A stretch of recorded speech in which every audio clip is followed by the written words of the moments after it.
Halo semuanya, apa kabar kalian nih? Jadi pada kesempatan kami kali ini kami akan melakukan podcast. Welcome to podcast Kopi. Dan saya Michael. Saya Krisna. Saya Today. Jadi hari ini kita bakal ngebahas perusahaan coffee shop yang sangat gede secara internasional. Itu ada Starbucks, ada Dunkin Donut, ada Costa Coffee, dan juga ada McCafe. Dari sisi inovasi bisnis, adaptasi dasar atau pasar, sampai digital disruption.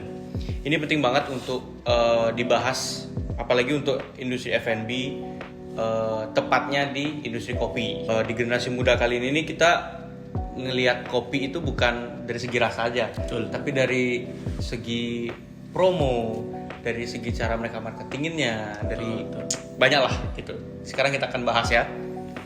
Jadi ngomongin tentang kopi nih Mike ya. Jadi industri kopi ini nilainya globalnya itu mencapai sekitar 102,15 miliar USD loh. Berarti itu secara datanya masih gitu? Iya, itu di Banyak tahun 2024 segitu. Oke, Iya. siap. Dan diprediksi terus tumbuh 5% CAGR-nya sampai 2029. 2029, oke. Bahkan di Indonesia sendiri, market kopi specialty tumbuh bahkan sampai 8-10% per tahunnya. 8 sampai 10. Oke. Lumayan kan? Siap. Dan nggak cuma soal rasa aja ya. Jadi kopi ini udah masuk ke era digital. Bisa pesan orang-orang tuh, customer tuh bisa pesan dari aplikasi Gojek, Grab, terus serang drive-thru, terus banyaklah aplikasi lainnya untuk memudahkan mereka untuk membeli kopi itu. Nah itu jadi kayak tantangan untuk sekaligus peluang buat pemain kopi di dunia sih.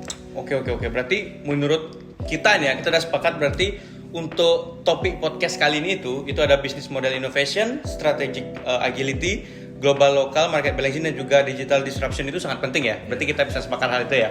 Oke. Mungkin kita bisa next kita ke perusahaan pertama. Perusahaan yang terkenal lah, bisa tebak nggak? Apa?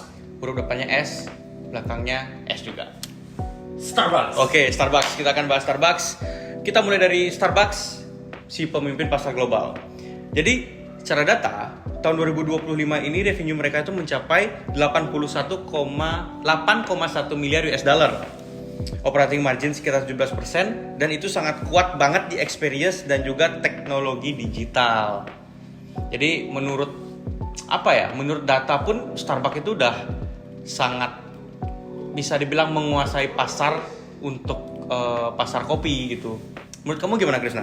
Ya, menurut aku sendiri ya, Starbucks itu sukses sih lewat app loyalty-nya. Oh, berarti Starbucks itu ada aplikasi? Iya, itu ada inovasi dari Starbucks itu. Nah, jadi itu dia sukses banget lewat app loyalty-nya, mobile order, bahkan udah coba untuk subscription di beberapa negara. Oke. Ini contoh bisnis model innovation yang bisa masuk ke Indonesia juga ini. Baru ini. Oke, siap. Tapi ya di Indonesia itu Starbucks tuh masih dapat kritik sih, karena kenapa itu? harganya mahal, terus taste-nya tuh kayak kurang taste Indonesia lah. Oh, kurang Indonesia banget ya? Indonesia banget gitu. Oke. Dan mereka juga jadi PR mereka soal global local market balancing lah. Gitu. Berarti itu PR buat global local market balancing ya. Tapi ya setelah kemarin aku sempat baca-baca juga, itu ada sih beberapa solusi. Itu yang pertama itu mungkin ada paket subscription mingguan. Kayak contohnya mungkin kopi 100.000 itu dapat 5 gelas, seasonal menu lokal seperti kopi pandan, kopi gula aren yang premium, dan juga mungkin beberapa outlet mini yang bisa ditaruh di stasiun kereta, di KRL, atau di mungkin di halte. Jadi itu kita ngambil segmen pasar di sana gitu sih. Menarik sih itu solusinya. Jadi kalau ini dijalanin, bisa makin relevan ini masuk ke pasar Indonesia. Iya. Oke. Jadi tanpa kehilangan identitas globalnya, Starbucks ini bisa masuk. Berarti istilahnya membaur ya. Yes. Oke. Betul sekali. Jadi setelah Starbucks, tebak kita lanjut kemana? Aku kasih inisial deh biar Oke, gampang. boleh. Depannya Mac. Para papa. Oke. McCafe. Sip. Itu dia. Oke. Jadi kita lanjut ke McCafe. Di luar negeri ini, mereka udah jadi pilihan sarapan murah ini di cafe ini. Jadi selain murah, kualitasnya juga oke, harga ramah, dan pendapatan globalnya itu ya untuk McCafe itu di kuartal pertama 2025 itu udah tembus 6,3 miliar USD. Oke. Berarti lumayan gede ya? Iya, betul sekali. Terus strength utama McCafe strategi agility. Waktu COVID itu mereka gaspol terus di drive thru dan back delivery loh. Oh berarti Sekarang main di customer di commuter market cepat, praktis dan murah sih sebenarnya.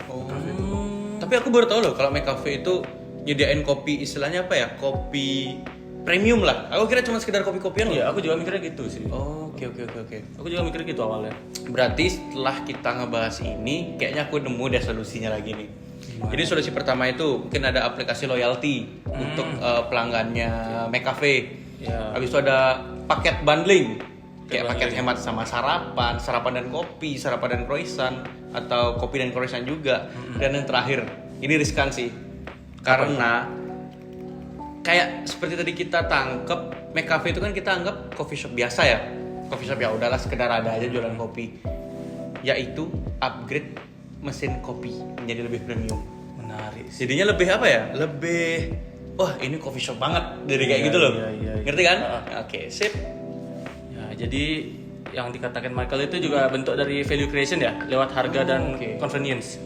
Jadi nggak cuma soal jual kopi murah, tapi juga ngasih customer itu experience yang simple. Apalagi untuk sarapan yang orang-orang bekerja itu kan perlu cepat ini.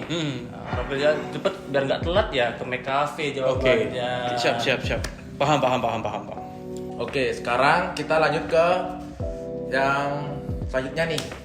Apa itu? Tebak, depannya C, terus belakangnya A. Apa ya? Di Eropa. Saya Cetarba. Nggak mungkin Nggak dong. lah. Nggak mungkin. Jawabannya Costa Coffee. Hah? Ya, Costa Coffee di Eropa itu dia tuh nomor 2 setelah Starbucks loh.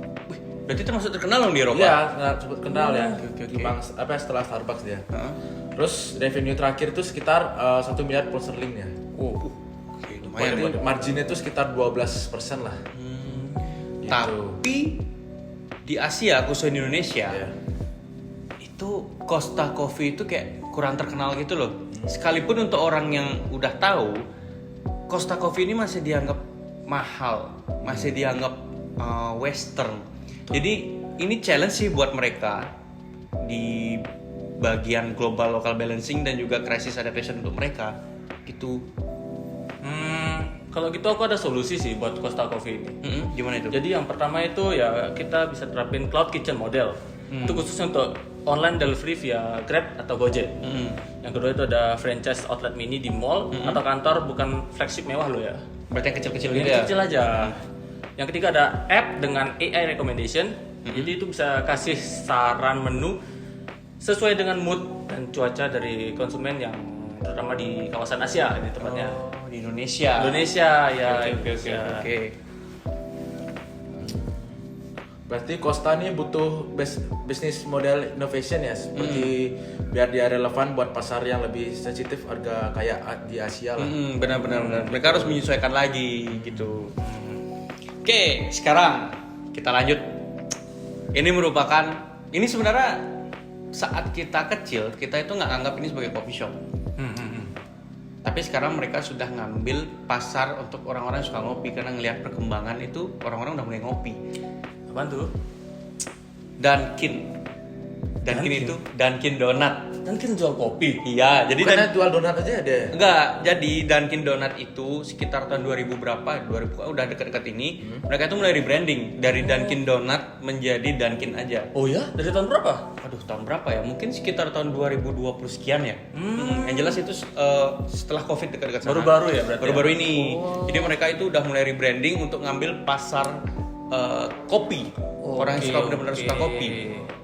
Jadi ini mereka tuh branding ulang agar mereka tuh bisa berkompetisi dengan Starbucks, dengan McCafe gitu.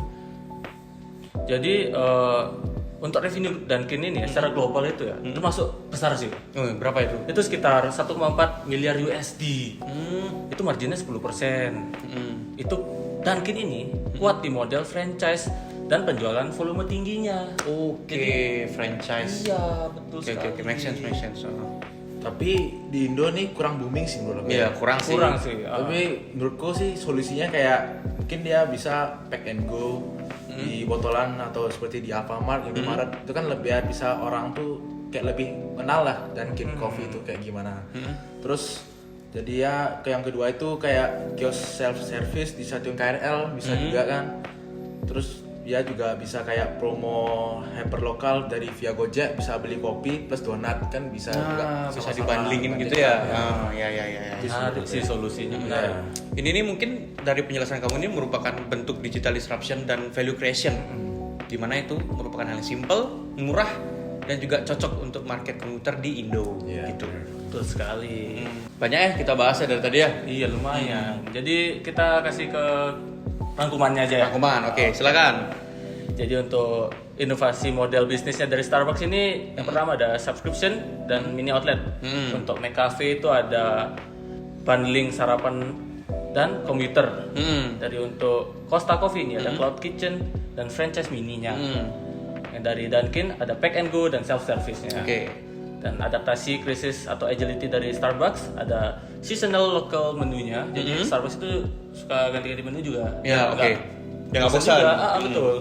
Ada McCafe itu drive-thru fokus. Jadi untuk yang cepet-cepet aja. Oke.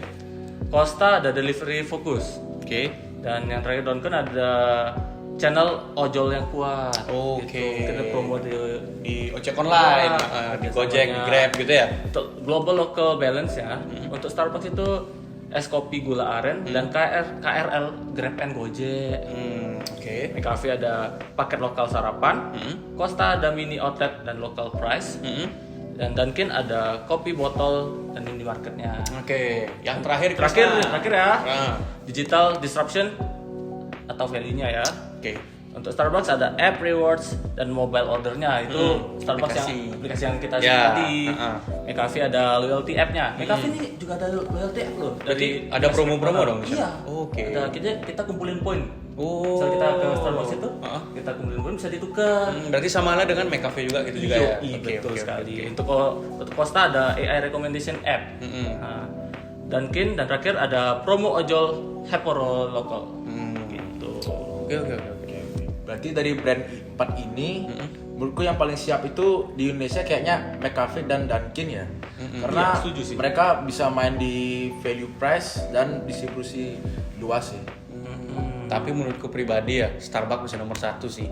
Apalagi dengan kelihatan lebih premium, lebih fancy lah, walaupun harganya ya udahlah gitu sekali-sekali. Jadi kalau bisa Starbucks itu dibuat makin lokal, itu kayak makin jos sih, makin juara sih. Kalau Costa mungkin perlu beradaptasi lagi karena nama atau branding mereka di Indonesia itu sangat kurang banget gitu. Jadi kalau menurut kalian gimana? Jadi untuk brand mana yang bakal sukses besar di Indonesia ini? Kalau dengan strategi yang diterapin. Brand mana guys? Oke, drop ya kalian komentar kalian di sini ya. Bawah. Mungkin sekian saja podcast dari Kopa Kopi. Terima kasih. Ya. Bye. Subscribe, jangan lupa dan komen like, ya. subscribe dan comment and share. Sip. Bye.